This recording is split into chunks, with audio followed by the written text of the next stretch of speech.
Welcome to the first episode of Production Challenges. Hello, this is Heavens, and today we will be doing a quick production challenges video.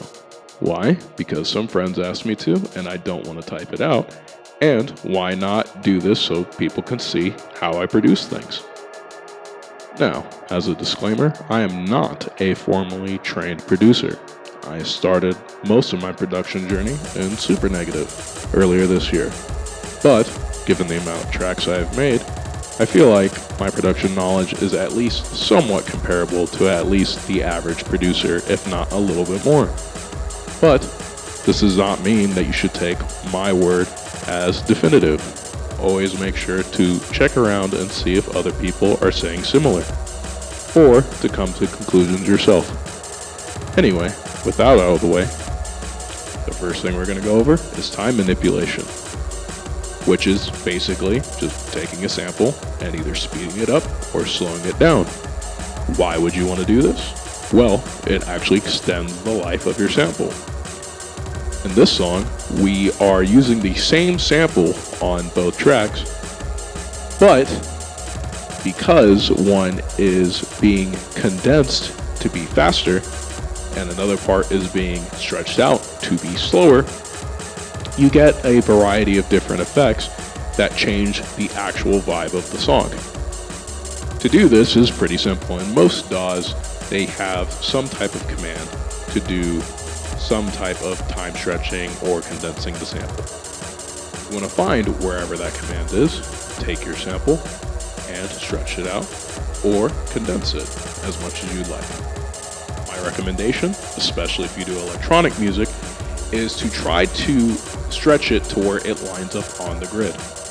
The reason you might want to line something up on the grid is that, one, it saves you a headache when you go into editing, as you don't have to worry about misaligning your samples or your tracks, which is very, very easy to do, even for professionals. And two, it's so that you can actually, like I said, extend the life of your samples. This is because stretching out a sample and doubling the speed can be two completely different things in terms of a musical context.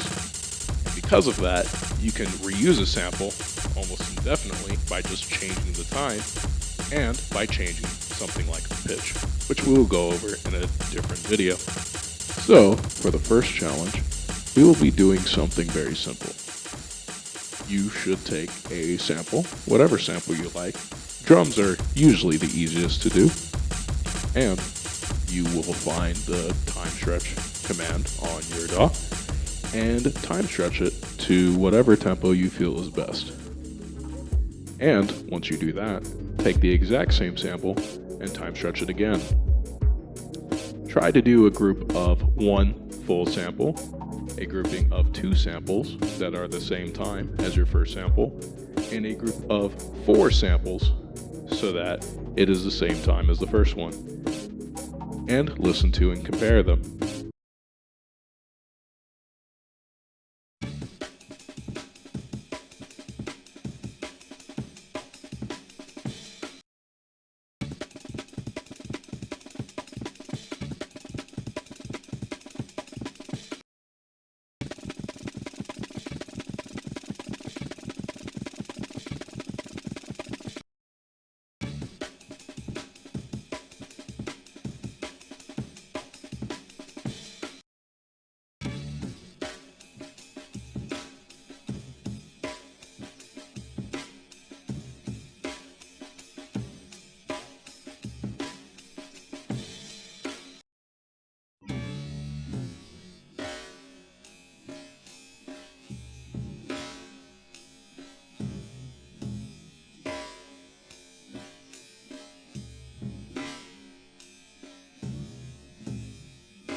As you can see, the sample sounds completely different depending on the time.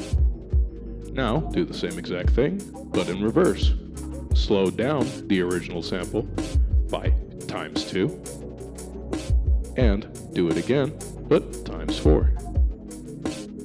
And regardless of how it sounds, because obviously there's, different, weird effects that can happen when you change time in terms of how it sounds. But the important thing is that, as you can hear, the context of each sample becomes different the more you change the time. Now that you know this knowledge, the next step is to apply it. Open your DAW and find a basic synth pad sample, any sample, or make one yourself. Next, find any bass tone. It could be anything, as this isn't going to be a full track if you don't want it to. This is just going to be an exercise. Next, find one drum sample. Easy enough. And once you have your three things, put them into your DAW and time stretch any of the three. And try to make a small little 20 to 30 second loop of just the synth pad, the bass, and the drums using time stretching. How you want to stretch it is up to you. I wouldn't worry so much about tempo right now, as this is just a basic kind of tutorial on how to just do the time stretching to begin with. And depending on your genre, the tempo might not even matter anyway. Now, with this out the way, we will go over another production tip in the next video. But for now, have fun with this one, and I'll catch you next time.